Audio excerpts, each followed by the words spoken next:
So we need to start with public notice का topic. Sir कई बार directly indirectly आ जाता है कि पब्लिक नोटिस की रिक्वायरमेंट कब कब होती है और कब कब नहीं होती है। तो सर पब्लिक नोटिस अपने को काफी सिचुएशंस में देना जरूरी भी होता है और कई सिचुएशंस में उससे अपने को छूट भी मिल जाती है। ठीक है। So when a public notice is to be given and when a public notice is not required, a public notice is required to be given in following cases. Number one, on retirement of a partner की sir ये partner बाहर जा रहा है। ठीक है। तो sir अब इससे आप डील मत करना है यार फर्म के बिहाफ पे, क्योंकि ये फर्म का पार्टनर नहीं रहा है। So on retirement of a partner, ठीक है, retirement of an active partner, sir active partner जा रहा है बाहर, उसका देने का जरूरत है।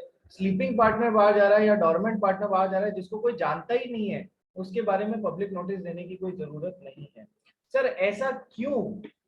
क्योंकि सर अच्छा पब्लिक नोटिस के पीछे क्या रीजन होता है कि पब्लिक नोटिस दिया जाता है? ताकि जो लोग हैं आसपास वाले वो समझ जाएं कि जो भी फर्म से डील करते हैं कि यार अब इस आदमी से डील नहीं करना है on behalf of the firm. ठीक है। Next, on expulsion of a partner. Sir partner को यदि एक्सपेल किया गया है तो यहाँ पर तो मेनली सर फर्म ही देगी। ठीक है। जबकि रिटायरमेंट ऑफ अ पार्टनर पे फर्म भी दे सकती है और या फिर जिसे अपन कहते हैं ना खुद पार्टनर भी दे सकता है। जिसको ज्यादा मिर्ची लगी होगी, जिसको ज्यादा जल्दी होगी ना, वो पहले देगा। ठीक है। Retirement of a partner, expulsion of a partner. On dissolution of a firm की सर फर्म खत्म हो रही है, चाहे वो फर्म रजिस्टर्ड हो तो भी देना है, चाहे वो फर्म नॉन रजिस्टर्ड फर्म हो तो भी देना है। सो डिसोल्यूशन ऑफ अ फर्म, तो यहाँ पर जब पब्लिक नोटिस की बातें होती है ना यार, वहां पर देना ही पड़ता है, चाहे आप रजिस्टर्ड हैं चाहे नहीं है। So on retirement of a partner, on expulsion of a partner, on dissolution of the firm, पूरी फॉर्म खत्म हो रही है। चौथा, जब एक माइनर जो होता है who has been admitted only for profits in or only for benefits into an already existing partnership firm, जब वो मेजर बन जाता है या फिर जब उसे ज्ञान होता है मेजर बनने के बाद में उसे, या लेट ध्यान होता है कि मैं तो इस पार्टनरशिप फर्म में पार्टनर भी था, दोनों में से जो भी लेट हो उसके 6 महीने के अंदर अंदर इसको डिसाइड करने का रहता है कि मुझे इस फर्म में पार्टनर बने, फुल फ्लेजेड पार्टनर जैसे इंडक्ट होना है या नहीं होना है। तो सर दोनों ही केसेस में लॉ क्या बोलता है, दोनों ही केसेस में चाहे वो बने रहना चाहता है चाहे वो नहीं बने रहना चाहता है, उसको पब्लिक नोटिस देना है। दोनों ही केसेस में उसको पब्लिक नोटिस देना है। ठीक है। ये अलग बात है कि आप यदि पब्लिक नोटिस नहीं देते हो, आप देते ही नहीं हो, चाहे आप बने रहना चाहते हो चाहे आप नहीं बने रहना चाहते हो, दोनों ही केसेस में आपको पब्लिक नोटिस देना है। लेकिन यदि इस 6 महीने के अंदर अंदर आपने पब्लिक नोटिस नहीं दिया तो ये मान लिया जाएगा you will be a deemed partner. ठीक है। हम ये मान लेंगे कि आप उस फर्म में as a full fledged partner induct हो रहे हैं, और जब से आप बेनिफिट्स, ओनली फॉर बेनिफिट्स आपको इंडक्ट किया गया है, तब से आप सारे कामों के लिए रिस्पॉन्सिबल हो जाएंगे, यानी पुराने पाप भी अब धोने पड़ेंगे आपको। ठीक है सर। तो सर ये 1, 2, 3 और 4 सिचुएशंस में, रिटायरमेंट में, एक्सपेल्शन में, डिसोल्यूशन में, और चौथा क्या हो जाता है कि सर जब माइनर मेजर वाला केस हो जाता है तब आपको नोटिस देना जरूरी है। अब पब्लिक नोटिस देना कब जरूरी नहीं है? सर इन सिचुएशंस में कोई जरूरी नहीं है। सर डेथ हो गई किसी पार्टनर की तो उसके लिए पब्लिक नोटिस देने की जरूरत नहीं है। इंसॉल्वेंसी हो गई किसी पार्टनर की तो उसके लिए पब्लिक नोटिस देने की जरूरत नहीं है। एक और केस होता है जब पार्टनरशिप इज एट विल, उसमें से कोई पार्टनर बाहर निकलना चाह रहा है, वो रिटायर होना चाह रहा है, पार्टनरशिप एट विल से कोई पार्टनर रिटायर होना चाह रहा है, तो फिर यदि वो नोटिस बाकी के पार्टनर्स को नोटिस दे देता है कि भैया मैं अब इस partnership at will say retire होना चाहता हूँ, पूरी फर्म को डिसॉल्व नहीं करना चाह रहा हूँ, मैं निकलना चाह रहा हूँ पार्टनरशिप एट विल से, तो अब वो बाकियों को नोटिस देते हुए इतना बहुत है, उसे पब्लिक नोटिस देने की कोई रिक्वायरमेंट नहीं रखी है लॉ ने। बड़ा ही अपसर्ड सा और अजीब सा नियम है लेकिन ये है। So when partnership is at will and one of the partners उसकी विल ही नहीं है अब उसमें रहने की, पूरी फर्म को डिसॉल्व करने की इच्छा नहीं है लेकिन केवल रिटायर हो जाने की इच्छा है, तो फिर अब पब्लिक नोटिस नहीं भी देगा तो भी चलेगा। बस जरूरी क्या है सर, बाकी के पार्टनर्स को नोटिस दे देगा, it would be more than enough. Public notice नहीं भी देगा तो भी चल जाएगा। ये तीन बातें ध्यान रखिएगा जहां पर पब्लिक नोटिस की कोई रिक्वायरमेंट नहीं है। सर मरने के बाद क्या ही देगा, वो तो वैसे ही मरना एक पब्लिक नोटिस मान लिया जाता है और मरने के बाद कोई वैसे भी पब्लिक नोटिस नहीं दे सकता है। इंसॉल्वेंसी के बाद कोई नहीं देगा क्योंकि इंसॉल्वेंसी कोर्ट कौन एडजज करता है यार, कोर्ट एडजज करता है। कोर्ट के जितने भी डिसीजंस हैं वो सारे पब्लिक पार्लांस में पहले से अवेलेबल हैं कि वो ऐसा माना जाता है कि यहाँ से इंफॉर्मेशन मींस पब्लिक को इंफॉर्मेशन है। सो यदि कोई पार्टनर डेथ के कारण बाहर जा रहा है या इंसॉल्वेंसी के कारण बाहर जा रहा है तो फिर, और या फिर पार्टनरशिप एट विल से कोई पार्टनर रिटायर होना चाह रहा है और उसने बाकी के पार्टनर्स को नोटिस दे दिया, that would be sufficient in itself and no public notice is required in these three cases. In 4+3 7 rules, 4 में जरूरी है, 3 में जरूरी नहीं है।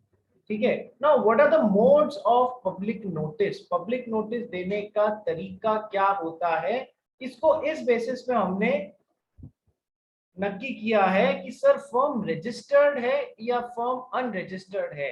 तो फर्म रजिस्टर्ड है तो सर अलग तरीके से नोटिस की कार्रवाई करनी रहेगी, और यदि फर्म अनरजिस्टर्ड है तो अलग तरीके से पब्लिक नोटिस की कार्रवाई करनी रहेगी। पहले अपन पढ़ते हैं कि सर यदि फर्म अनरजिस्टर्ड है तो फिर वो पब्लिक नोटिस देने का तरीका क्या होगा।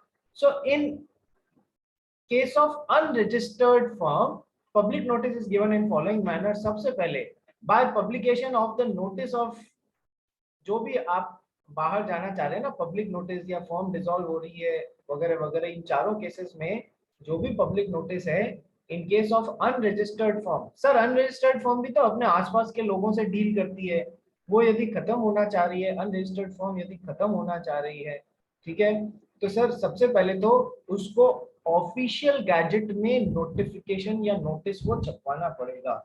सर ऑफिशियल गैजेट क्या होता है हम सब जानते हैं, लेकिन एक आपको चेहरा दिखा दूं तो आप एक बार देख लीजिए उसका चेहरा ऑफिशियल गैजेट का।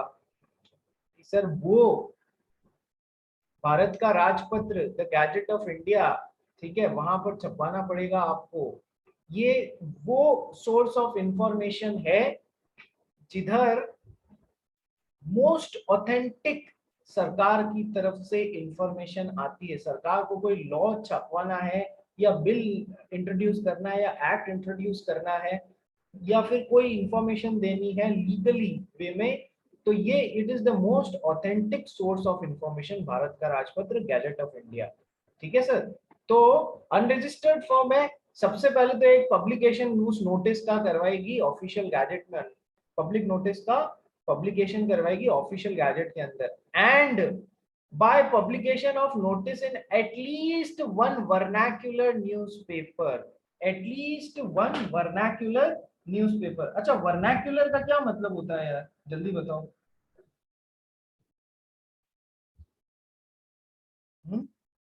वर्नाक्यूलर से क्या समझते हो?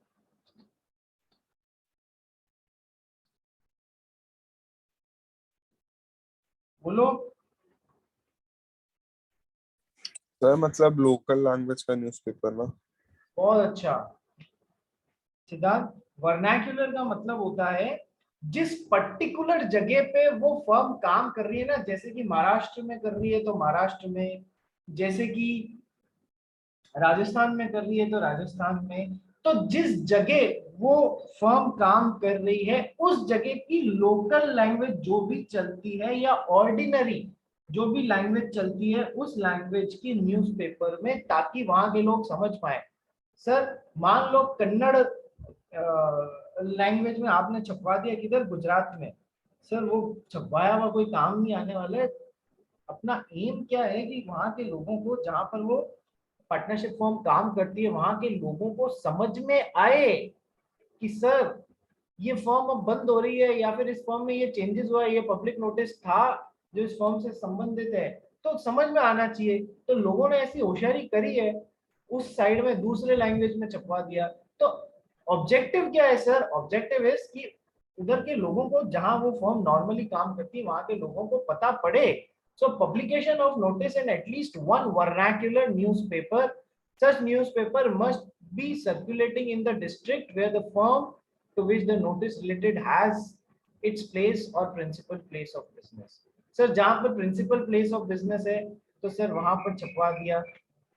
इसके अलावा और भी जगह पर अलग अलग स्टेट्स में है तो वहां भी छपवाना पड़ेगा, क्योंकि यहाँ लैंग्वेज क्या ली गई है काम में, एटलीस्ट वन वर्नाक्युलर न्यूज़पेपर। ठीक है, तो एक से ज्यादा में भी आप छपवाना चाहें छपवा सकते हैं, हर उस जगह पे जहाँ कंपनी वो पार्टनरशिप का बिजनेस चलता है, पार्टनरशिप एक्टिव है, वहां पर छपवा दो रे।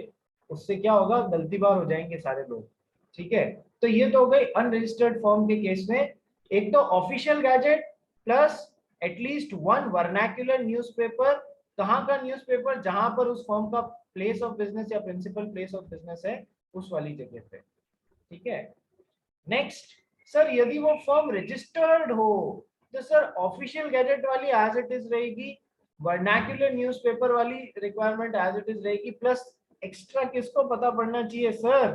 रजिस्ट्रार ऑफ फर्म्स को भी तो पता पड़ना चाहिए। तो यहाँ एक एक्स्ट्रा रिक्वायरमेंट ये आ गई है कि रजिस्ट्रार ऑफ फर्म्स को भी आपको बताना है।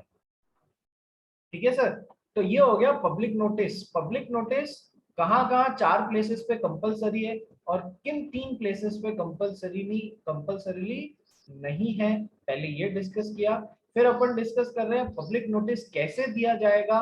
सर यदि नॉन रजिस्टर्ड है तो official gazette plus vernacular newspaper at the place और places where the business of the firm is situated, और जहां पर फर्म रजिस्टर्ड है तो ये ऑफिशियल गैजेट और वर्नाक्युलर न्यूज़पेपर की रिक्वायरमेंट तो रही, प्लस रजिस्ट्रार ऑफ फर्म्स को भी आप लोग इन्फॉर्म करेंगे। ठीक है, अब what are the consequences of not giving public notice? Sir public notice देना था लेकिन आपने नहीं दिया, तो सर ये केसेस देखते हैं 1 2 3 4 जिसमें पब्लिक नोटिस देना था और नहीं दिया। Sir on election to become और not to become a partner, sir minor को ही तो राइट होता है इलेक्ट करने का, बाकी सबको थोड़ी ना कोई राइट होता है। तो माइनर को देना था, या वो फुल फ्लेजेडली घुसना चाहता है फॉर्म में as a full fledged partner, या नहीं घुसना चाहता है। दोनों ही केसेस में रिक्वायरमेंट तो है कि उसको पब्लिक नोटिस देना चाहिए, मैं घुसना चाहता हूं या मैं नहीं घुस रहा हूं, मैं निकल रहा हूं इस फॉर्म से। लेकिन यदि उसने पब्लिक नोटिस नहीं दिया तो मान लिया जाएगा कि वो इस फॉर्म में फुल फ्लेजेड पार्टनर जैसे आ रहा है। नहीं देने का क्या रिजल्ट हो गया, ये मान लिया जाएगा कि वो फुल फ्लेजेड पार्टनर जैसे आ रहा है। So when a minor person fails to give public notice within specified time period यानी कि 6 महीना, he becomes a partner of the firm and is liable as partner of the firm। ठीक है, कहां से? टाइम कितना? सर मेजॉरिटी अटेन करने से या नॉलेज मिलने से 6 महीना, इन दोनों में से जो भी लेट हो उससे 6 महीना मिलेगा। ठीक है, उसके अंदर अंदर पब्लिश करा देना है कोई पब्लिक नोटिस।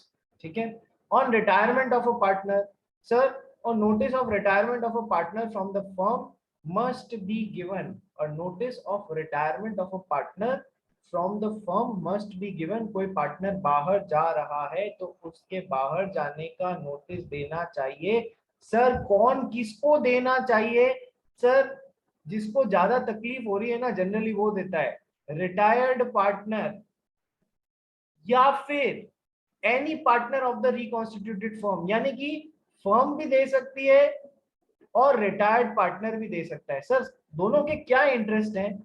सर अपन ने पढ़ा है ना कि यदि बाहर जाने वाला पार्टनर अपने बाहर जाने का नोटिस नहीं देता है, यदि बाहर जाने वाला पार्टनर अपने बाहर जाने का पब्लिक नोटिस नहीं देता है, सो इस प्रॉपर्टी इन फर्म उसको आगे के कामों के लिए जब तक पब्लिक नोटिस नहीं छपा है तब तक उसकी फर्म को और उसको वैसे ही रेस्पॉन्सिबल मान लिया जाएगा, इस पार्टनर को और इसकी प्रॉपर्टी को वैसे ही रेस्पॉन्सिबल मान लिया जाएगा जैसे ये आज भी सही में पार्टनर है। ठीक है, इसको निकलने की जल्दी है और इसने पब्लिक नोटिस नहीं दिया मिस्टर एक्स ने, तो सर ये आज भी डीम्ड पार्टनर की तरह इसको रेस्पॉन्सिबल बनाया जा सकता है आगे के कामों के लिए जब तक कि पब्लिक नोटिस नहीं दिया गया हो। तो इस केस में तो खुजली किसको हो रही है? सर मिस्टर एक्स को हो रही है।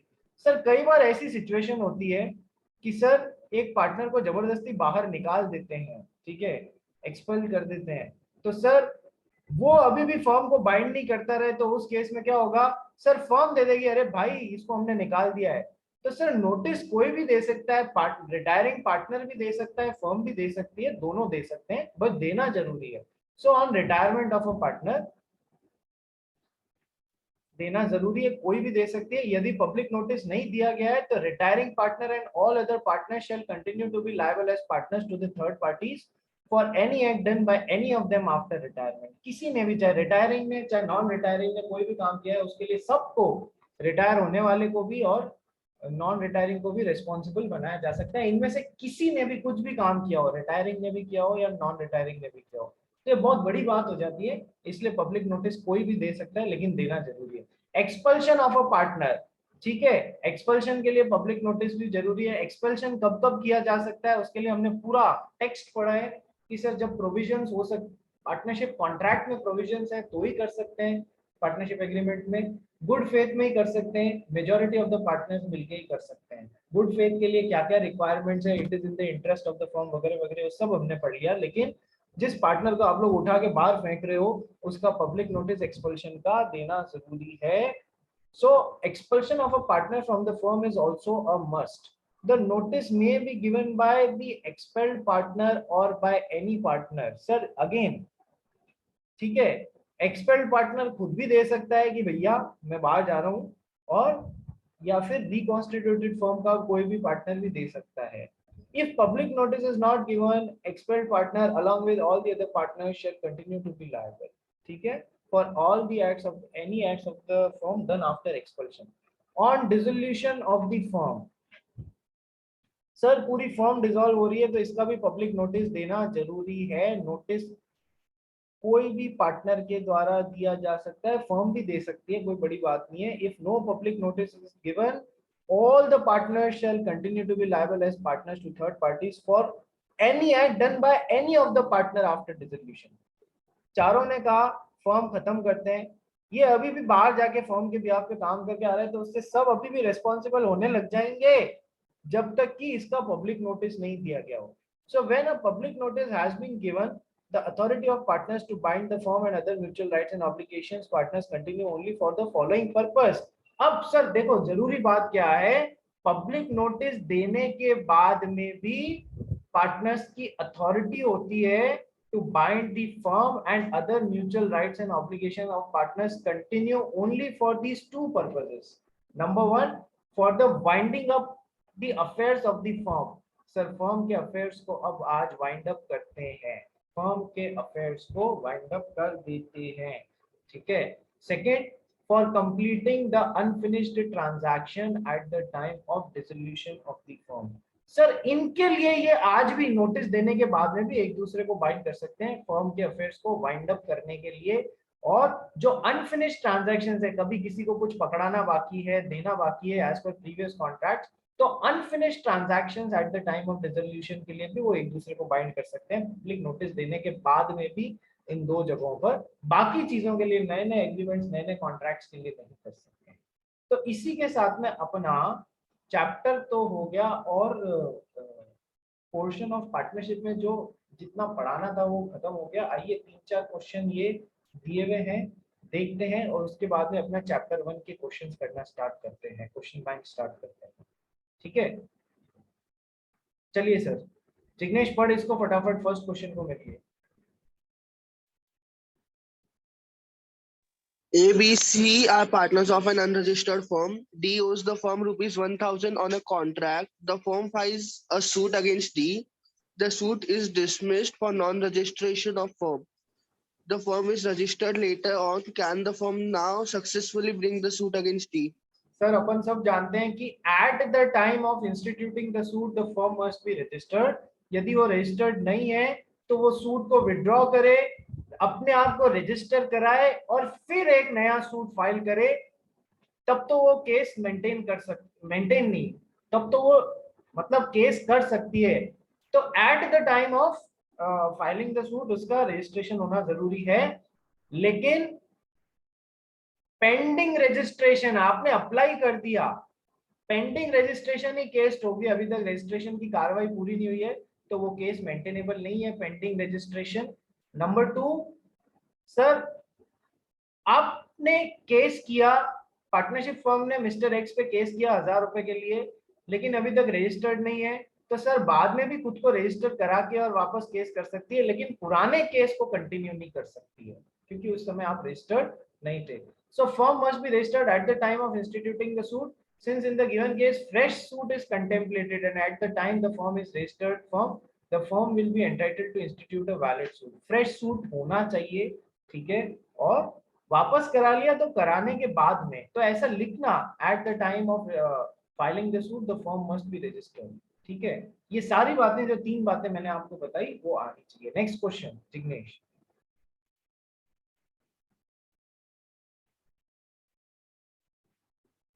Jignesh A and B purchased a taxi to ply in partnership. They plied the taxi for a year when A, without the consent of B, disposed of the taxi, which brought the partnership to an end.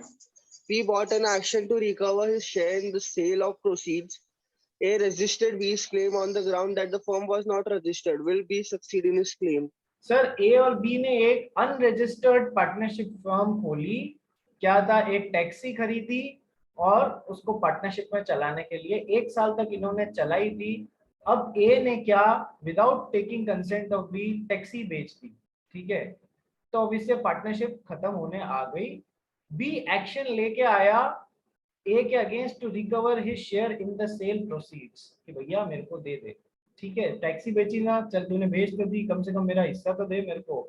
A registered बीज claim, ए ने court में बोला कि sir partnership form तो registered ही नहीं है, तो sir कैसे केस कर सकता है सर, लेकिन अपन ने क्या पढ़ा था, डिसोल्यूशन के लिए भी केस किया जा सकता है, अनरजिस्टर्ड पार्टनरशिप फॉर्म के पार्टनर द्वारा डिसॉल्व करा दो, और डिसोल्यूशन के टाइम अकाउंट्स और अपना हिस्सा शेयर इन प्रॉफिट्स या शेयर जो भी है अपना शेयर इन प्रॉपर्टी, उसके लिए भी डिमांड किया जा सकता है, चाहे पार्टनरशिप फर्म नॉन रजिस्टर्ड ही क्यों नहीं हो। So a partner of an unregistered firm cannot enforce any of his contractual or legal right against any other partner, but non-registration of a firm does not affect a partner's right either to file a suit for dissolution or to seek settlement of accounts of a dissolved firm, ठीक है, इसके लिए नहीं रोका जा सकता, तो sir B अपना हिस्सा मांगने के लिए केस ठोक सकता है। Next Jignesh. XYZ are partners in unregistered firm. X steals the property of the firm. Y filed a suit against X. X registered Y's claim on the plea that firm was not registered. Will Y succeed?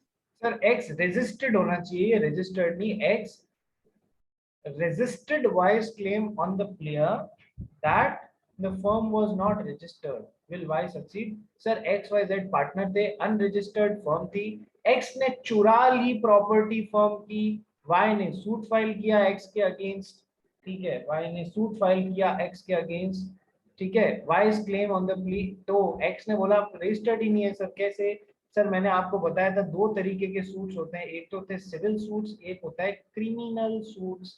Criminal में crime होता है, crime is not only against a person but against the whole state, ठीक है, तो उसमें चाहे आप registered हो या नहीं हो, क्रिमिनल सूट तो आप कभी भी फाइल कर सकते हो। नॉन रजिस्ट्रेशन के कारण हाथ कहाँ बनते हैं, सिविल सूट्स में बनते हैं, ठीक है, तो सर ये क्रिमिनल है, यहाँ चोरी की है उसने, स्टील किया है, स्टीलिंग द प्रॉपर्टी की है, तो यहाँ सूट फाइल हो सकता है, सूट रुकेगा नहीं फॉर वांट ऑफ रजिस्ट्रेशन, ठीक है। Next question Jignesh. XYZ are partners in a registered firm. X died and D was admitted as a partner. The firm filed a suit against W in the name and on behalf of firm without notifying to the registrar of firms about the changes in the constitution of the firm. Is the suit maintained? Sir अपन ने इस पे एक based question पहले भी किया है, X, Y और Z 3 पार्टनर्स हैं in a registered firm. Sir firm तो रजिस्टर्ड है, सबसे पहले ये पता पड़ रहा है अपने को, तो सर सूट फाइल करने की हालत में तो है। X डाइड, X भैया निकल गए, and D was admitted as a partner, इनकी जगह पे D भाई साहब आ गए, ठीक है। The firm filed a suit against W भाई साहब के खिलाफ एक केस फाइल किया, without notifying to the registrar of firms about the change in the constitution of the firm. कि सर मिस्टर डी अंदर आ गए हैं, एक्स मर गए हैं और डी बाहर निकल गए हैं, ठीक है, इस बाबत उन्होंने रजिस्ट्रार को कोई इंफॉर्मेशन नहीं दी. Is the suit maintainable? Sir क्या सूट मेंटेनेबल हो सकता है? अपन ने जो लास्ट में क्वेश्चन किया था ना, उसमें ऐसा ही एक क्वेश्चन था जिसमें बोला था एक्स वाई और जेड जो थे वो पार्टनर थे, एक्स की हो गई डेथ. अभी तक रजिस्टर्ड फर्म ने रजिस्ट्रार को इस बारे में कोई इंफॉर्मेशन दी नहीं, और वैसे भी डेथ के बारे में क्या ही पब्लिक नोटिस दो, ठीक है. हाँ, रजिस्ट्रार को बताना नहीं बताना एक अलग बात है, बट पब्लिक नोटिस डेथ में नहीं दिया जाता है, ठीक है. अब इन्होंने केस फाइल, रजिस्टर्ड भी है और मिस्टर ए पे केस फाइल करना चाहते हैं, तो सर ये कर सकते हैं क्योंकि ये रजिस्टर्ड है. प्लस दूसरी रिक्वायरमेंट क्या होती है, all the partners which are filing the suit have been shown as partners with the registrar of firms, ठीक है. उनको वहां पर इंफॉर्मेशन, तो बचे कौन सर, वाई और जेड ही बचे ना, तो they have been shown as partners. तो रजिस्ट्रेशन के साथ में all the partners should have been shown as partners of the firm वाली रिक्वायरमेंट भी मीट विद हो गई, ठीक है. तो ये केस कर सकते हैं, ठीक है. लेकिन अभी यदि इसमें यही एंगल ले आओ कि मिस्टर बी को इन्होंने पार्टनर जैसे इंडक्ट कर लिया और अभी तक रजिस्ट्रार को इन्फॉर्म नहीं किया है और केस फाइल कर रहे हैं ये बोलते हुए कि हम तो रजिस्टर्ड हैं, तो सर क्या सूट मेंटेनेबल होगा?